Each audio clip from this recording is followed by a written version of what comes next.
¿Alguna vez has mirado al mundo y te has preguntado por qué sufre la gente buena mientras los corruptos prosperan? ¿Por qué un niño desarrolla cáncer mientras un tirano vive en el lujo? Esta pregunta nos persigue, no solo como un enigma filosófico, sino como una herida en nuestra comprensión de la existencia misma. Hoy vamos a explorar una de las respuestas más radicales jamás dadas a este problema, de un filósofo que estuvo dispuesto a desafiar todo lo que su sociedad creía, Baruch Spinoza. Y su respuesta puede perturbarte, porque según Spinoza, la pregunta misma se basa en una profunda incomprensión de la realidad. Vivimos con una creencia arraigada de que el universo debería ser justo, que la bondad debería ser recompensada y el mal castigado. Esta creencia es tan fundamental que raramente la cuestionamos. Pero, ¿y si la justicia, tal como la concebimos, fuera meramente una invención humana, una historia que nos contamos para dar sentido a un universo que opera según principios completamente diferentes a nuestras narrativas morales? Baruch Spinoza vivió en la Ámsterdam del siglo XVII, un filósofo judío cuyas ideas radicales cambiarían para siempre el pensamiento occidental.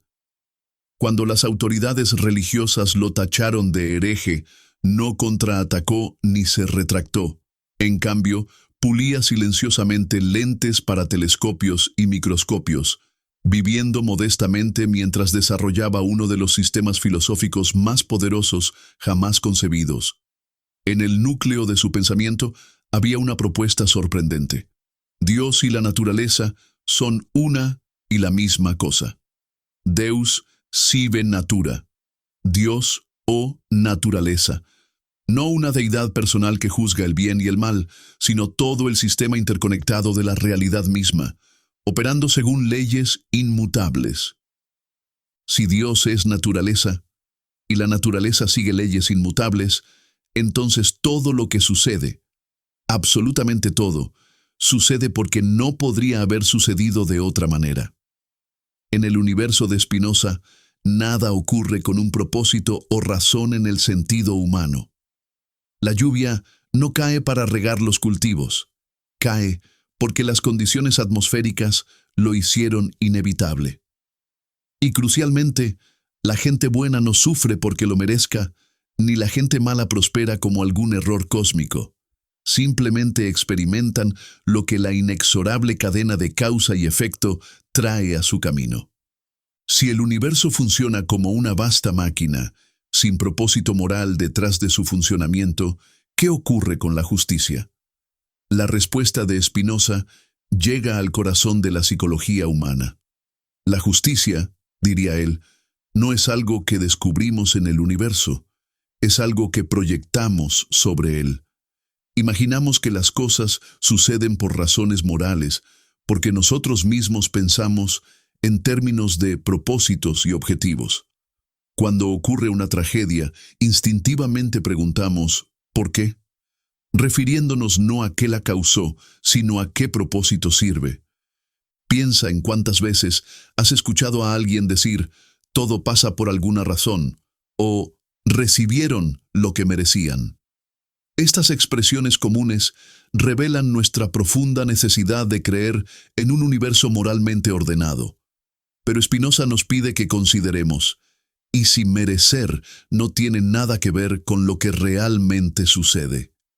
¿Y si el concepto mismo de merecer es meramente una construcción humana sin correspondencia en la naturaleza misma?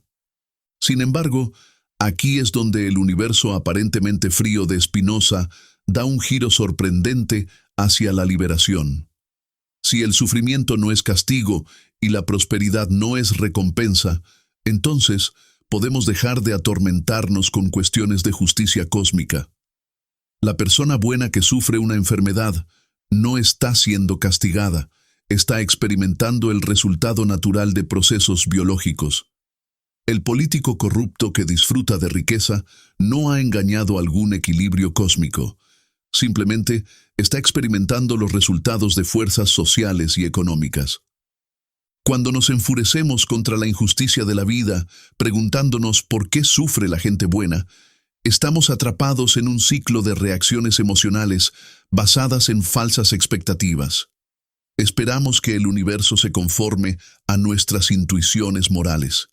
Y cuando no lo hace, experimentamos confusión, ira y desesperación.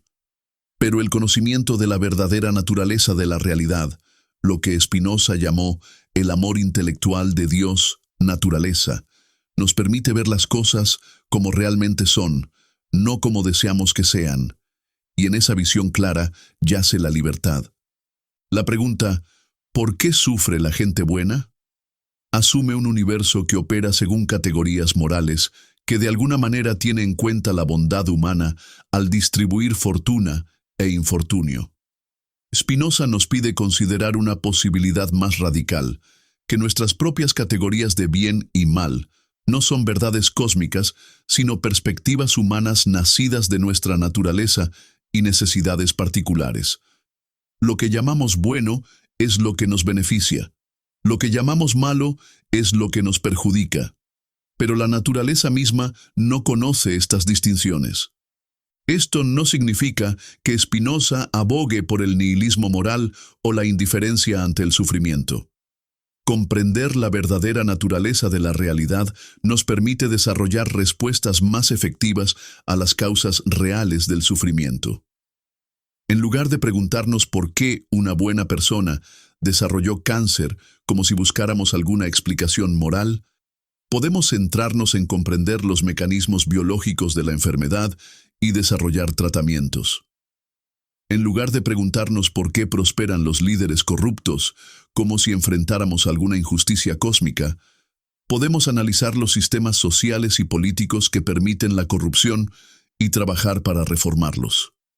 Hay una paz profunda que viene con abrazar la necesidad, con aceptar que lo que ha sucedido no podría haber sucedido de otra manera, dadas todas las causas que llevaron a ello. Esto no significa resignación pasiva ante la injusticia o el sufrimiento.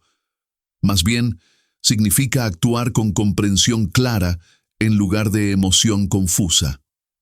Cuando dejamos de esperar que el universo se alinee con nuestras intuiciones morales, podemos centrarnos en crear sistemas humanos que sí reflejen nuestros valores, precisamente porque entendemos que la naturaleza misma es moralmente neutral. Entonces, ¿qué aconsejaría Spinoza para vivir en tal universo? Primero, buscar la comprensión, ver las cosas tan claramente como sea posible, libre de las distorsiones de la esperanza, el miedo y la superstición. Segundo, reconocer que aunque la naturaleza misma puede ser indiferente a nuestros valores, nosotros los humanos no tenemos por qué serlo. Podemos crear sociedades que reflejen nuestras más altas aspiraciones, precisamente porque entendemos que la naturaleza misma no lo hará por nosotros. La próxima vez que te encuentres preguntándote por qué sufre la gente buena, recuerda la visión radical de Spinoza. La pregunta asume un universo diseñado con propósito moral, pero vivimos en un universo de causas y efectos que operan independientemente de nuestras categorías de bien y mal. Esta visión no roba sentido a la vida. Nos permite crear significado con ojos claros, libres de falsas expectativas. Al final, Spinoza no resuelve el problema del sufrimiento, lo disuelve, mostrando que la pregunta misma se basa en un malentendido. La gente buena no sufre porque la vida sea injusta. Sufre porque el sufrimiento es parte del orden natural que afecta a todos los seres independientemente de su valor moral. La oscura verdad sobre la justicia es que existe solo donde la creamos, a través de nuestra comprensión, nuestra compasión y nuestra acción colectiva. Y quizás eso no sea oscuro en absoluto, sino la posibilidad más brillante que podríamos esperar. La posibilidad de crear significado en un universo que nos ofrece la perfecta libertad de la indiferencia.